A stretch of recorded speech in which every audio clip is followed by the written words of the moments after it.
तो लिखिए प्रमुख मंदिर, तेजाजी के प्रमुख मंदिर। प्रमुख मंदिरों की अपने बात करें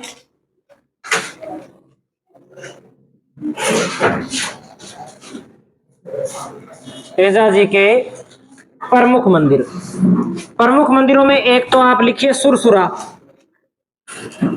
एक तो तेजाजी का मंदिर कहाँ है? सुरसुरा के अंदर। एक मंदिर कहाँ है?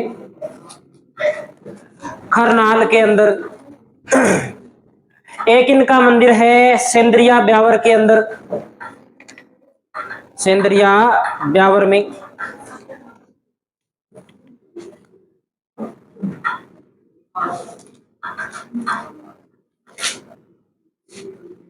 देखो इन मंदिरों का क्या महत्व है या क्या बात इन मंदिरों से जुड़ी हुई है। सबसे पहले अपने बात करते हैं सुरसुरा। सुरसुरा अजमेर में पड़ता है और यहां तेजाजी का निर्वाण हुआ था। यहां पर तेजाजी का निर्वाण हुआ।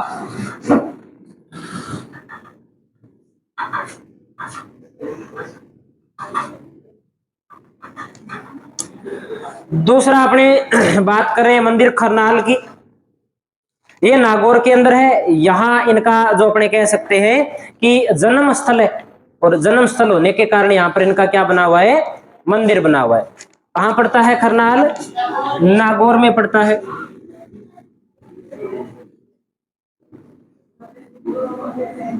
तेजाजी का जन्म स्थल। और सेंद्रिया जो वर्तमान में ब्यावर के अंदर पड़ता है, इसका महत्व यह है कि यहां पर नाग ने तेजाजी को डसा था। नाग ने निर्वाण, निर्वाण यानी कि प्राण त्यागना। निर्वाण का मतलब क्या होता है? प्राण त्यागना। और सेंद्रिया में ब्यावर के अंदर नाग ने डसा था इस स्थान पर। तो ये तीन प्रमुख मंदिर हमें पता होना चाहिए तेजाजी के बारे में।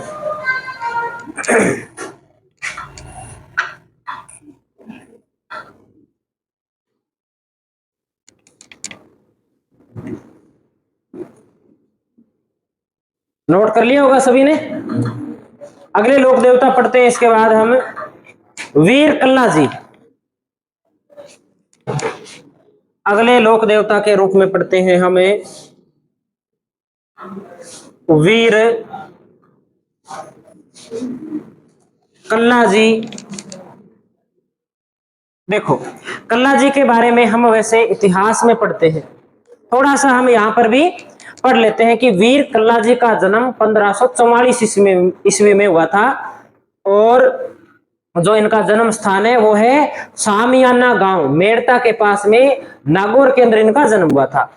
शेषनाग के ये अवतार माने जाते हैं। जब 1567-68 में अकबर ने चित्तौड़गढ़ पर आक्रमण किया था, उस समय चित्तौड़गढ़ के राजा थे महाराणा उदय सिंह। उस समय ये अकबर की सेना से लड़ते हुए वीरगति को प्राप्त हुए थे। ये इनकी क्या है? प्रमुख बात है। और इनका जो प्रमुख मंदिर है वो सामलिया क्षेत्र पड़ता है डूंगरपुर के अंदर, वहां इनका प्रमुख रूप से मंदिर बना हुआ है। तो लिखते हैं जन्म 1544, सामियान या सामियाना गांव नागौर मेड़ता के पास में पड़ता है, यहां इनका जन्म हुआ था। अवतार किसके माने जाते हैं? शेषनाग के अवतार माने जाते हैं। 1567-68 में चित्तौड़ पर अकबर के आक्रमण के दौरान, अकबर के आक्रमण के दौरान लड़ते हुए वीरगति को प्राप्त हुए थे। लड़ते हुए वीर गति को प्राप्त हुए।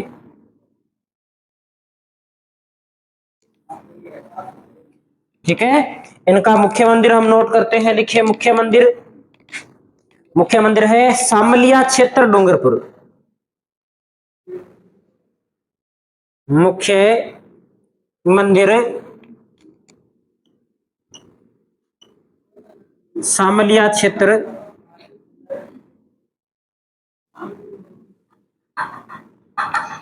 डूंगरपुर।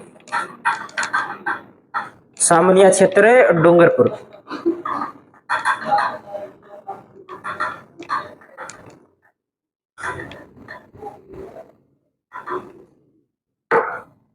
और एक बात और ध्यान रखनी है कि जब अकबर का आक्रमण हुआ था चित्तौड़ पर, तब महाराणा उदय सिंह तो चित्तौड़ छोड़ के चले गए थे, और यहाँ जो दुर्ग का वार था वो जयमल मेड़तिया, तथा सिसोदिया और कल्लाजी राठौड़ के पास में था। उसी समय अकबर के पास में एक बंदूक होती है, बंदूक का नाम क्या था? संग्राम बंदूक। तो संग्राम बंदूक से अकबर जयमल मेड़तिया के पांव में गोली मार देता है, और जयमल मेड़तिया उसका एक पांव के काम करना बंद कर देता है। जब युद्ध होता है तब जयमल मेड़तिया वीर कल्ला राठौड़ के कंधों पर बैठ के युद्ध करता है ना, इसलिए इन्हें क्या कहते हैं? चार हाथों वाले देवता के नाम से भी जाना जाता है। ये बात हमें ध्यान रखनी है। तो एक बात हम और नोट करते हैं, लिखिए, यह जयमल मेड़तिया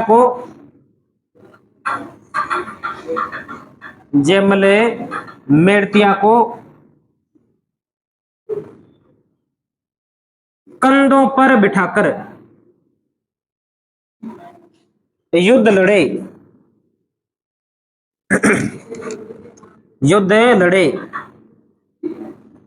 इस कारण इन्हें चार हाथों वाले देवता कहा जाता है।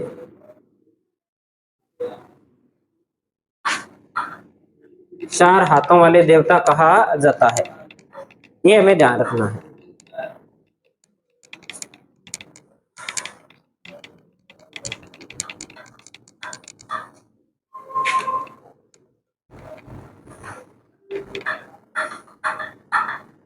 अगले लोक देवता पढ़ लेते हैं। बिग्गा जी,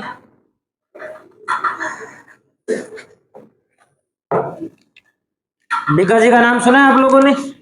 कहाँ है बिग्गा जी का मंदिर? बीकानेर के अंदर है। कहां पर? बीकानेर में।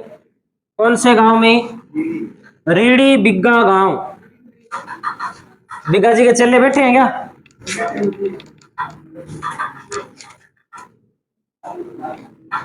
तो लिखो भाई, बिग्गा जी।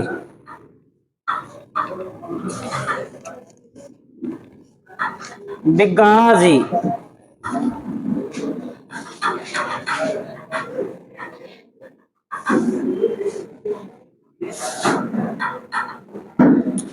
जन्म 1301, रीडी गांव।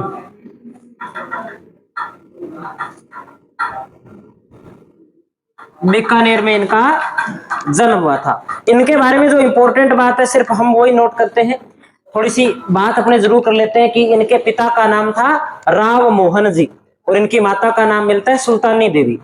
ठीक है, और जाखड़ समाज के कुल देवता है ये बात हमें याद रखनी है, पूछा जा सकता है। जाखड़ समाज के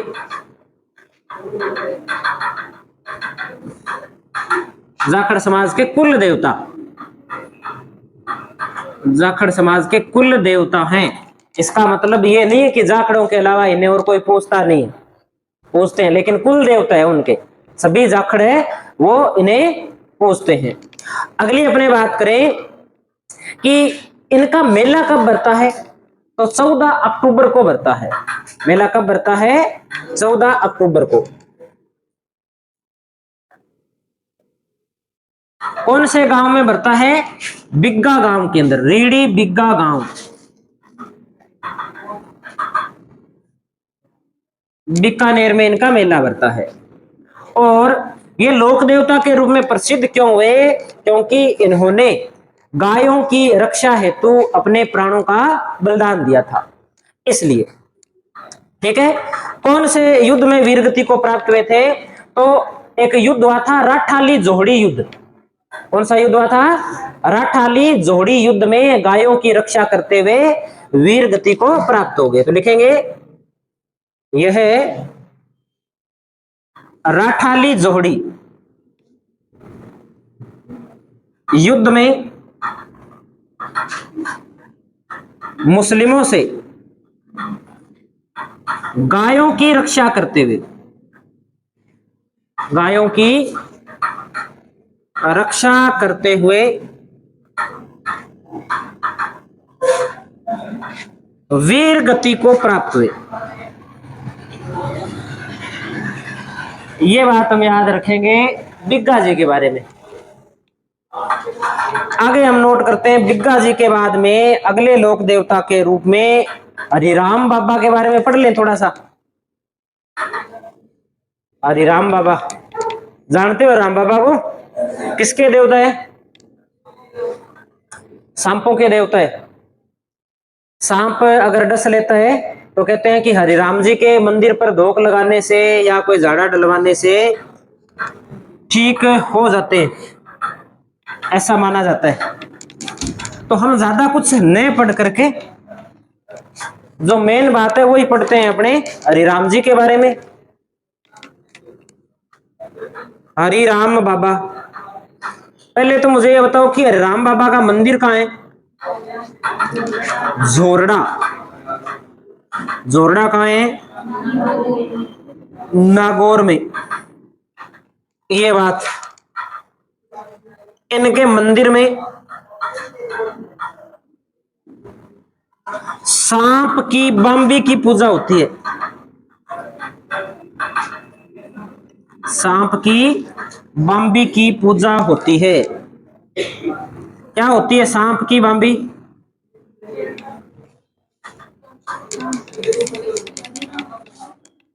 क्या होता है? बम्बी क्या होता है? सांप तो देखा ही होगा सभी ने, या ऐसा भी है कोई जिसने आज तक सांप नहीं देखा? कौन है ऐसा जिसने सांप देखा ही नहीं आज तक? सब लोगों ने देखा है सांप? शहर वाले नहीं है क्या? तो सांप, जो सांप होता है ना, सांप की जो ऊपर की चमड़ी होती है वो उतर जाती है। क्या बोलते हैं? हाँ, कांचली बोलते हैं उसे, है ना। उसकी पूजा होती है यहाँ पे, जिसे बाम्बी बोलते हैं। हिंदी में बाम्बी बोलते होंगे, अपनी भाषा में बोलते हैं वो, तो उसकी पूजा होती है। ये बात हमें ध्यान रखनी है। मेला कब भरता है? मेला लिख लो, मेला लिखो चैत्र शुक्ल चतुर्थी। मेला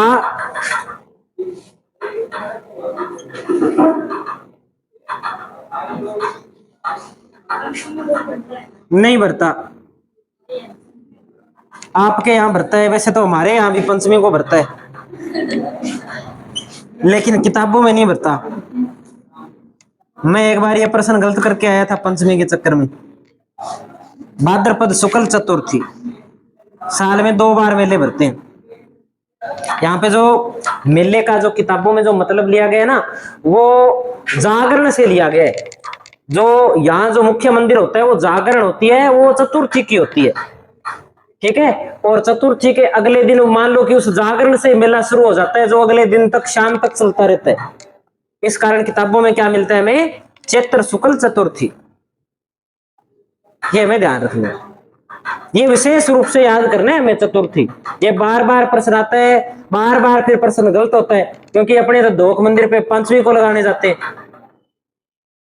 लेकिन मेला यहाँ पे क्या बता रखा है?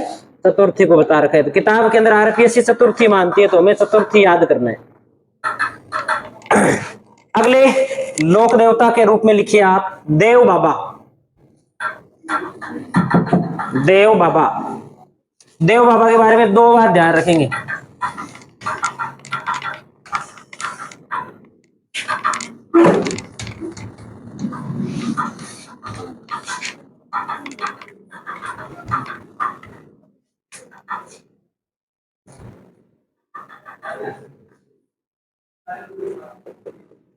एक तो देव बाबा के बारे में हमें बात ध्यान रखनी है कि पशु चिकित्सा का ज्ञान रखते थे ये, ठीक है।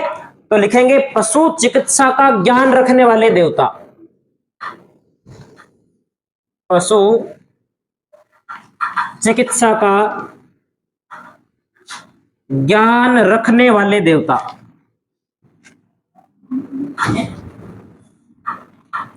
एक इनका मंदिर ध्यान रखना है, इनका मंदिर कहां है? नंगला जहाज, भरतपुर में इनका मंदिर है। और प्रमुख रूप से इनको पूजते कौन है? जो ग्वाले होते हैं, ग्वाले इन्हें प्रमुख रूप से क्या है? पूजते हैं। और इनके मेला भरता है भाद्रपद शुक्ल पंचमी को और चैत्र शुक्ल पंचमी को। इस दिन क्या है? भोजन थाली मेला बोलते हैं उसे, ग्वालों को भोजन करवाया जाता है इस दिन। तो लिखेंगे यहां कौन सा मेला आयोजित किया जाता है? भोजन थाली मेला। और मेला साल में कितनी बार भरता है? 2 बार, चैत्र शुक्ल पंचमी और भाद्रपद शुक्ल पंचमी। ये लो, ये हमें बात याद रखनी है देव बाबा के बारे में। देव बाबा के बारे में हम इसके बाद हम बात कर लेते हैं तल्लीनाथ जी। मल्लीनाथ जी पढ़ लिए, तल्लीनाथ जी पढ़ लेते हैं।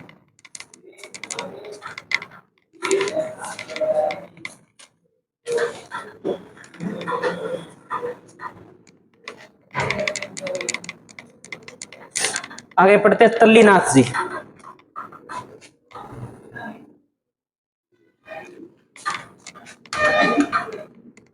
तल्लीनाथ जी के बारे में बात करें तो एक तो इनका उपनाम मिलता है जालोर के लोक देवता, एक इनका उपनाम मिलता है ओरण के देवता, एक इनका उपनाम मिलता है प्रकृति प्रेमी लोक देवता। 3 इनके उपनाम है, तीनों ही इंपॉर्टेंट है। तो लिखो तल्लीनाथ जी।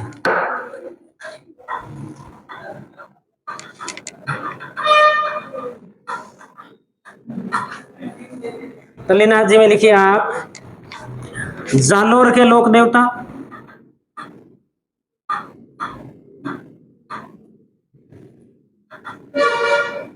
ओरण के देवता, ओरण का मतलब है जहां इनका मंदिर है उसके आसपास वाले क्षेत्र में वन ही वन है और उन वनों को काटने पे क्या है? रोक है। और एक प्रकृति प्रेमी लोक देवता। कुंडा पंथ की स्थापना किसने की थी? कुंडा पंथ की स्थापना बता सकते हो? कुंडा पंथ की स्थापना 1399 में मल्लीनाथ जी ने। याद रखना तल्लीनाथ जी भी ऑप्शन मिल सकता है उसमें आपको पहला। आगे नोट करते हैं इनमें एक बात इनके बारे में आप लिख दीजिए, इनका मूल नाम गांगदेव राठौड़ था। मूल नाम क्या था? गांगदेव राठौड़। मल्लीनाथ जी वाले परिवार में ही थे मेरे हिसाब से। और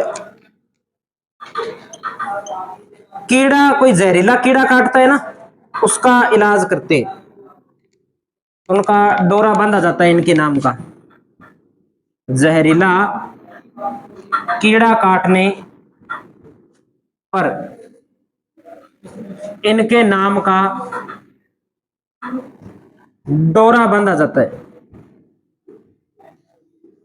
डोरा बांधा जाता है। ये हो गए अपने तल्लीनाथ जी। क्या?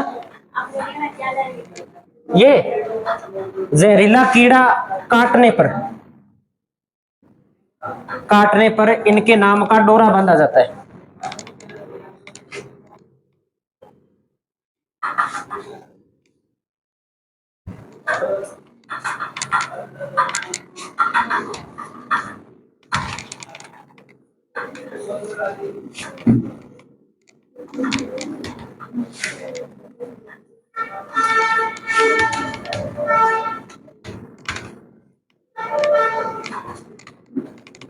अगले लोक देवता बोरिया बाबा।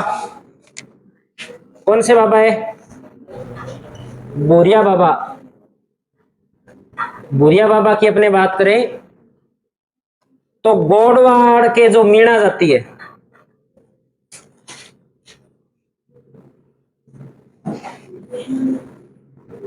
गोडवाड़ के मीणाओं के देवता, मीणा जाति के लोग हैं, वो भूरिया बाबा की झूठी सौगंध नहीं खाते। जब भी उन्हें कोई शपथ दिलाई जाती है तो भूरिया बाबा के नाम से दिलाई जाती है। ठीक है। और इनका मुख्य मंदिर है पौंसलिया सिरोही के अंदर। मुख्य मंदिर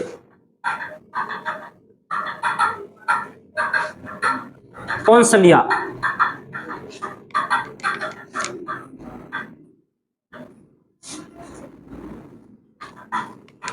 पौंसलिया सिरोही में भूरिया बाबा का मंदिर बना हुआ है। अगले लोक देवता पढ़ते हैं अपने मामा देव। मामा देव, मामा देव का मंदिर है शालोदड़ा के अंदर। शालोदड़ा कहाँ है? सेकर में। लकड़ी के तोरण की पूजा होती है इनके। मूर्ति की पूजा की बजाय किसकी पूजा होती है? लकड़ी के तोरण की पूजा होती है। और भैंसे की बलि चढ़ाई जाती है। किसकी बलि चढ़ाई जाती है? भैंसे की। मोटा पाडिया होता है ना, उसकी बलि। कट्टा बोल देते हैं पंजाबी में। तो भैंसे की बलि। ये हो गए मामा देव। मामा देव के बाद हम बात करते हैं इलोजी।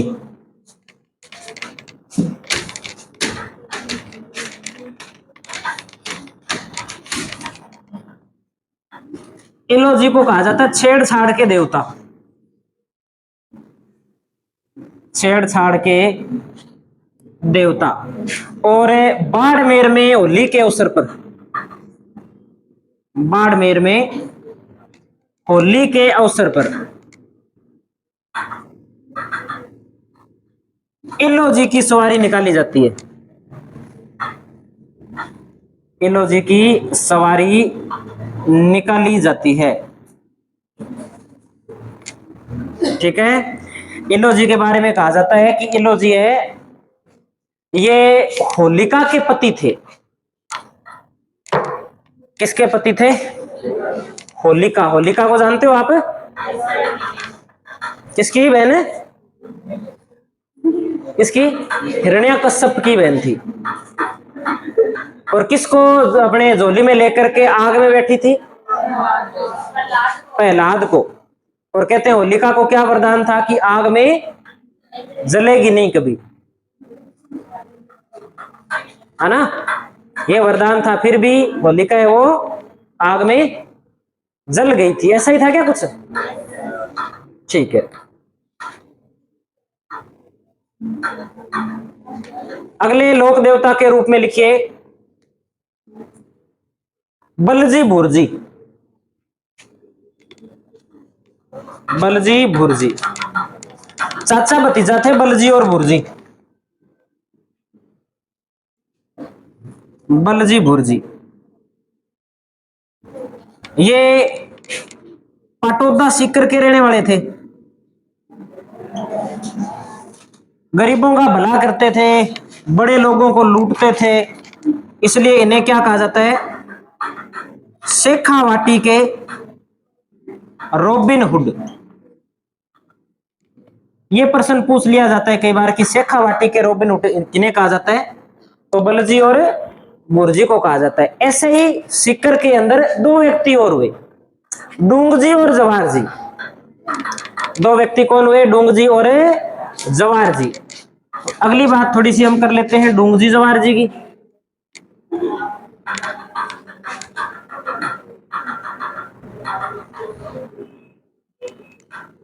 जब आप 1857 की क्रांति पढ़ोगे, हाँ वो यही है डोंगजी और जवाहर जी, तो उस दौरान भी क्रांति के अंदर भी इनका योगदान है वो स्पष्ट नजर आता है।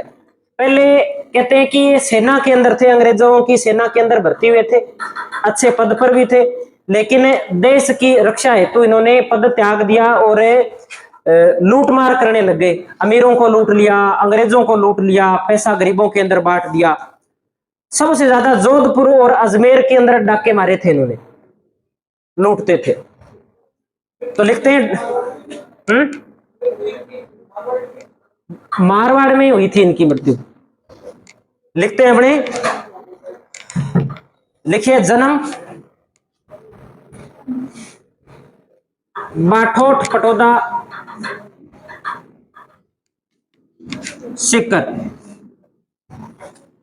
जन्म बाठोट पटोदा सीकर के अंदर, और इन्होंने नसीराबाद छावनी को लूटा।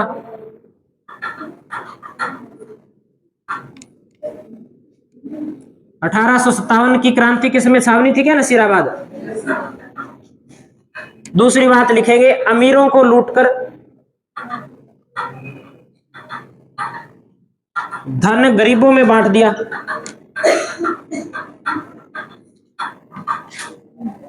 ये काम किए थे डोंगजी और जवाहर जी ने। शेखावाटी क्षेत्र में इनकी मान्यता है, इनके लिए छावनियां गाई जाती है शेखावाटी क्षेत्र में। भूमिया जी के रूप में भी इन्हें पूज लेते हैं कुछ लोग अपने क्षेत्र के अंदर।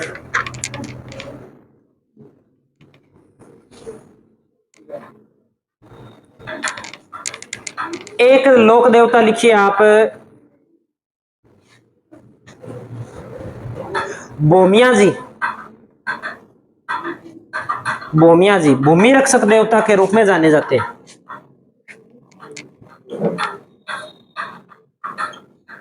भूमि रक्षक है देवता, हर गांव के अंदर है भूमिया जी होते हैं।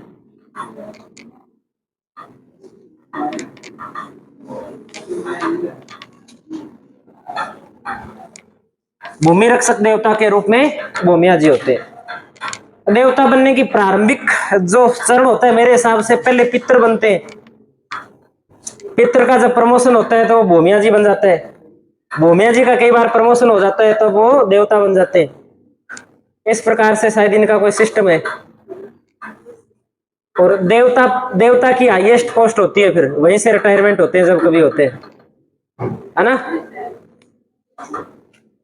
तो ये सिस्टम होता है। भूमिया जी वो होते हैं जो लगभग गांव पूजे। पितृजी वो होते हैं जो एक कोई परिवार माने जिन्हें, वो पितृजी होते हैं। और भूमिया जी होते हैं उन्हें पूरा गांव मानता है। और देवता है, फिर देवता को तो जन सामान्य सारे ही मानते हैं, वो देवता होते हैं। और देवताओं की जो हाईएस्ट ऊपर होते हैं वो भगवान होते हैं, है ना। अलग अलग सिस्टम है। भगवान के नाम में 3 नाम आते हैं। कौन कौन से 3 नाम आते हैं? ब्रह्मा, विष्णु, महेश। कौन है? भगवान शिव, है ना। और पृथ्वी की या जो ये सारी सृष्टि की रचना किससे मानी जाती है? शिव से। शिव से मानी जाती है मेरे हिसाब से। शिव से नहीं मानी जाती क्या? विष्णु से मानी जाती है।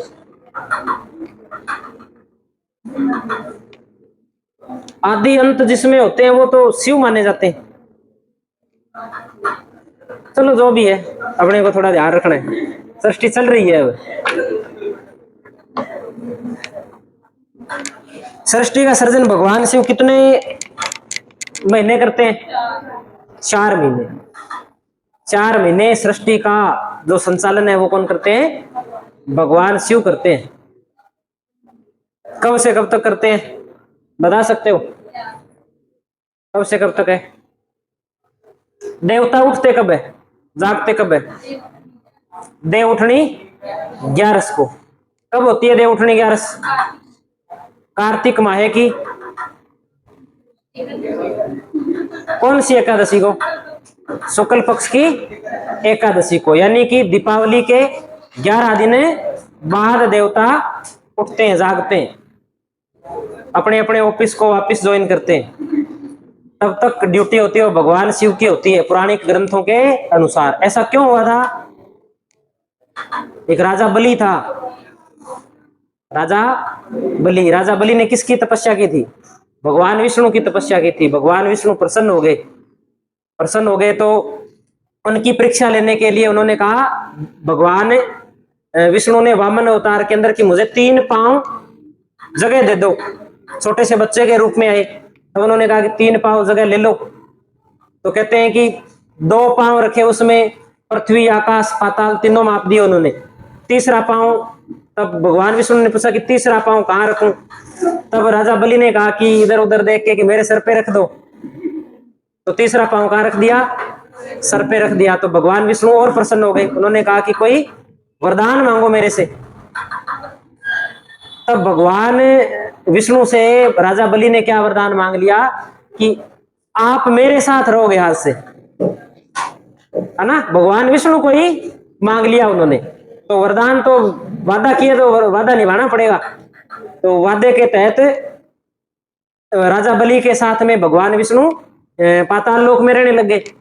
अब बाकी देवताओं में हड़कंप मच गया कि ये कहाँ चले गए, गायब कहाँ हो गए भाई। तो बाद में पता चला कि किसके पास में? राजा बलि के पास में इन्होंने वरदान दे दिया, वरदान के अंदर खुद चले गए। तो बाद में देवता सारी माता मुता इकट्ठी होके आती है और राजा बलि से समझौता किया जाता है कि 4 महीने भगवान विष्णु आपके पास रहेंगे। आपके पास क्या रहेंगे? सारे देवता ही छुट्टी पर होंगे, 4 महीने यही होंगे पाताल लोक में। और उस समय एक सिर्फ शिव नहीं आएंगे, शिव सृष्टि का क्या करेंगे? संचालन करेंगे। तब शिव जी जो मौसम वाला सिस्टम, जो बटन दब जाता है वही दब जाता है, फिर वही चलता रहता है, वो भूल जाते हैं, तपस्या में लग जाते हैं वापिस। तो ऐसा माना जाता है कि जो भी आंधी तूफान बरसात का जो सारा मौसम होता है वो उन्हीं के काल में माना जाता है। ऐसी कुछ कहानी। टाइम हो गया क्या आज का? पढ़िए, टाइम अभी भी पढ़े। लिखो लोक देवियां। मैंने सोचा टाइम हो गया। लिखो लोक देवियां, लिखो। शुरू करते हैं आगे। अभी टाइम क्या हुआ है? 55 मिनट हो गए।